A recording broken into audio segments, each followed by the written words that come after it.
आदर्शों, संकल्पनाओं, सभ्यता, संस्कृति, इसके उदार मानकों से परिपूर्ण राष्ट्र है। धरती के जिस भूभाग पर हम 130 करोड़ से अधिक भारतीय रहते हैं, वो हमारी आत्मा का, हमारे सपनों का, हमारी आकांक्षाओं का अखंड हिस्सा है। सैकड़ों वर्षों से भारत के समाज में, परंपराओं में लोकतंत्र की जो मजबूत बुनियाद विकसित हुई, उसने एक भारत की भावना को समृद्ध किया है। लेकिन हमें यह भी याद रखना है कि नाव में बैठे हर मुसाफिर को नाव का ध्यान रखना ही होता है। हम एक रहेंगे तभी आगे बढ़ पाएंगे।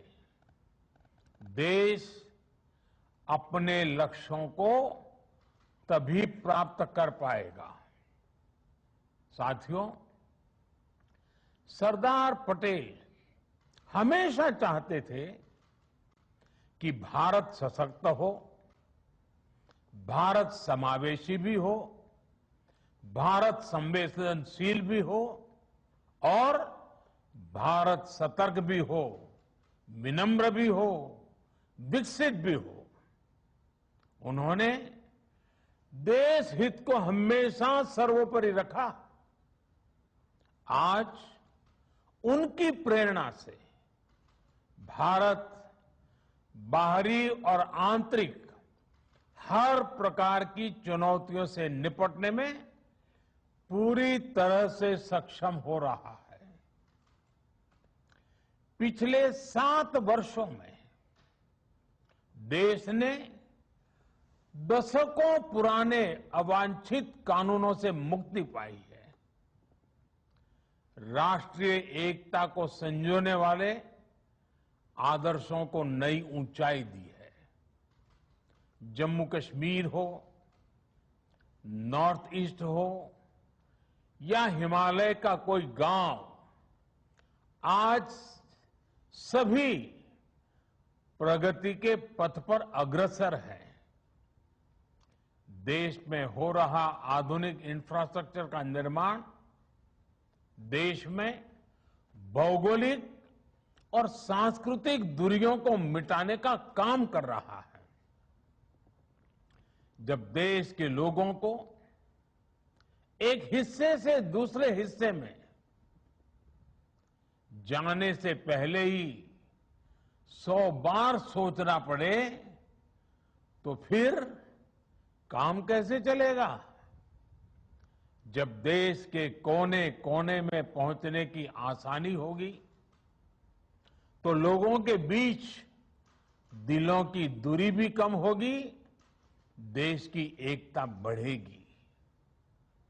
एक भारत श्रेष्ठ भारत की इसी भावना को मजबूत करते हुए आज देश में सामाजिक, आर्थिक और संवैधानिक एकीकरण का महायज्ञ चल रहा है। जल, थल, नभ, अंतरिक्ष, हर मोर्चे पर भारत का सामर्थ्य और संकल्प अभूतपूर्व है। अपने हितों की सुरक्षा के लिए भारत आत्मनिर्भरता के नए मिशन पर चल पड़ा है। और साथियों, ऐसे समय में हमें सरदार साहब की एक बात अवश्य याद रखनी चाहिए।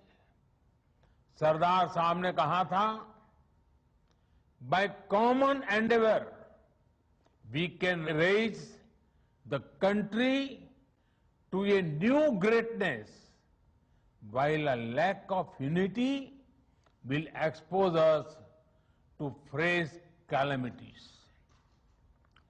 एकता की कमी जहां नए संकट लाती है, सबका सामूहिक प्रयास देश को नई ऊंचाई पर लेकर जाता है। आजाद भारत के निर्माण में सबका प्रयास जितना तब प्रासंगिक था, उससे कहीं अधिक आजादी के इस अमृत काल में होने वाला है। आजादी का ये अमृत काल विकास की अभूतपूर्व गति का है, कठिन लक्ष्यों को हासिल करने का है। ये अमृत काल सरदार साहब के सपनों के भारत के नवनिर्माण का है। साथियों, सरदार साहब हमारे देश को एक शरीर के रूप में देखते थे, एक जीवंत इकाई के रूप में देखते थे। इसलिए उनके एक भारत का मतलब ये भी था कि जिसमें हर किसी के लिए एक समान अवसर हो, एक समान सपने देखने का अधिकार हो। आज से कई दशक पहले उस दौर में भी उनके आंदोलनों की ताकत ये होती थी कि उनमें महिला, पुरुष, हर वर्ग, हर पंथ की सामूहिक ऊर्जा लगती थी।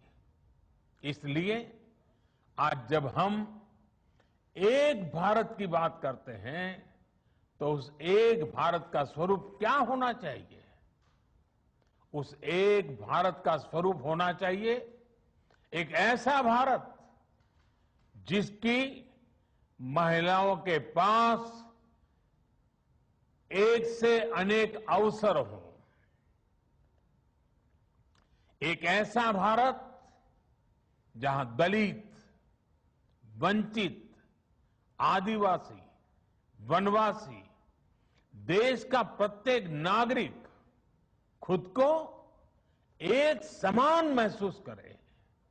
एक ऐसा भारत जहां पर बिजली, पानी जैसी सुविधाओं में भेदभाव नहीं, एक समान अधिकार हो। यही तो आज देश कर रहा है।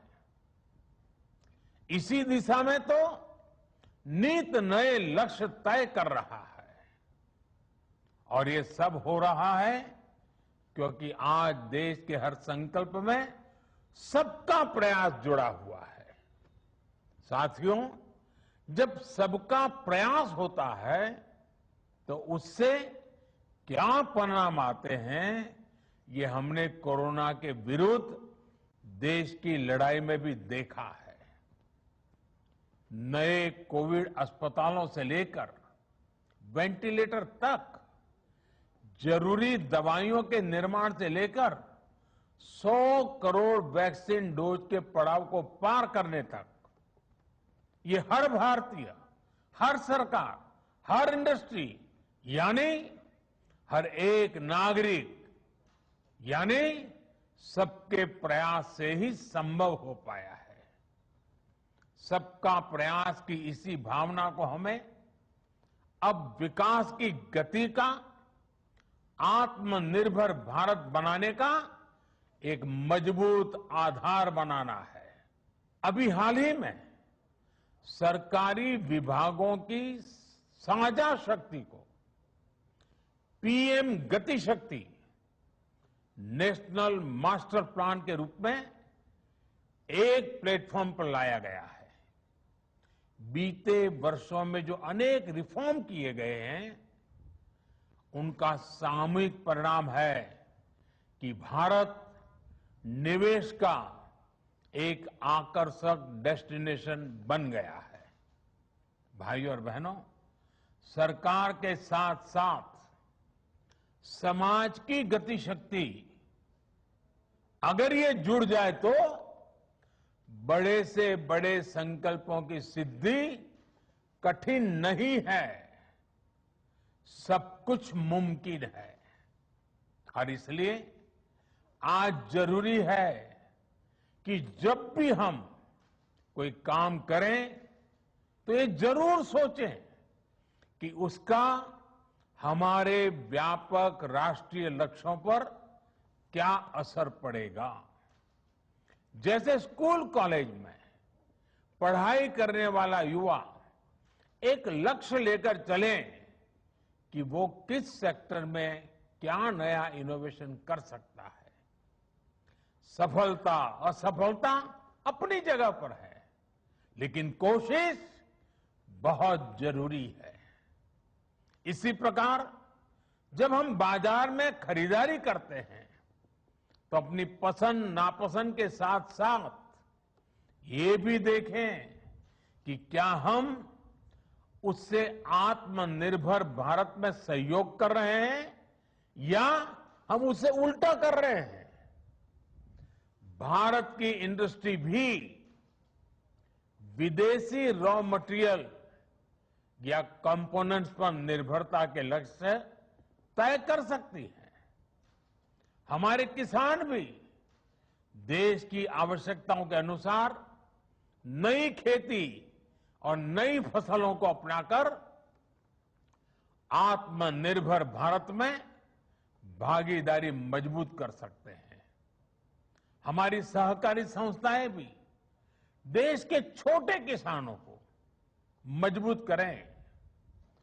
हम जितना ज्यादा ध्यान हमारे छोटे किसानों के ऊपर केंद्रित करेंगे, उनकी भलाई के लिए आगे आएंगे, गांव के अत्यंत दूर दूर के स्थानों तक हम एक नया विश्वास पैदा कर पाएंगे। और हमें इसी दिशा में संकल्प लेने के लिए आगे आना है। साथियों, ये बातें सामान्य लग सकती हैं, लेकिन इनके परिणाम अभूतपूर्व होंगे।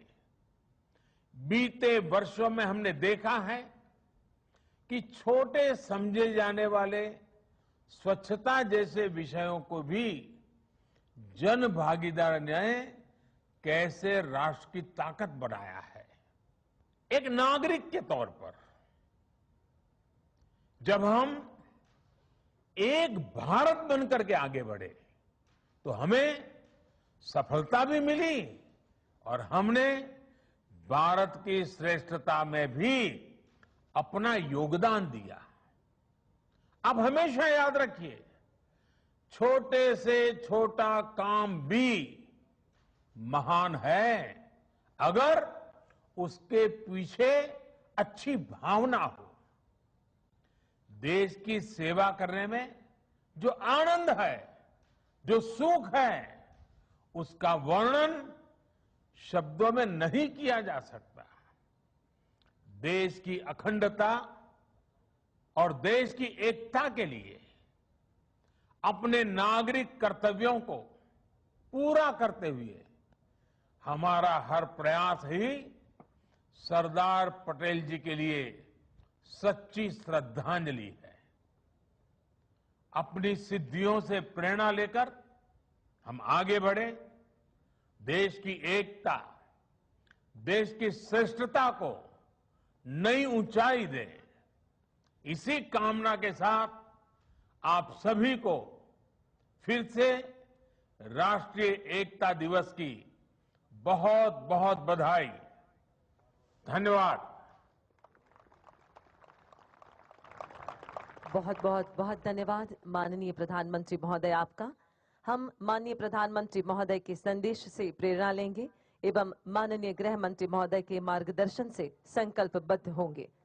माननीय गृह मंत्री महोदय की गरिमामय उपस्थिति के लिए सहृदय आभार व्यक्त करते हैं।